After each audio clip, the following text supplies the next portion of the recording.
I don't want to talk about what's next. I just want to savor the moment. Proud ako sa lahat, no? Ginawa namin to in less than 3 months, actually 2 months. Dahil sobrang busy yung actors namin. Nag-world tour pa yan si Piolo. Pero nagawa namin ng maganda, nagawa namin ng matino. At na-share namin yung message na gusto namin i-share na sa hirap ng society natin ngayon, kailangan natin yung mga taong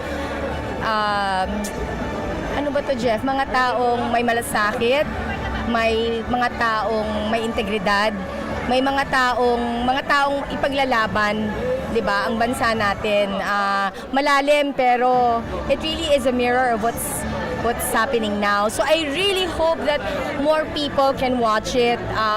Maraming matututunan. Plus the fact na, the technical awards, maganda talaga yung pelikula.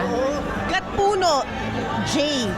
Villegas Cultural Award is something else. Yes, makikita mo naman sa film history namin na yun talaga ang nasa puso ng Media Quest filmmaking, di ba? And sana next time ganun pa rin, pero sana next time finally mahit na namin ang Best Picture or even Best Screenplay. Pangarap namin yan.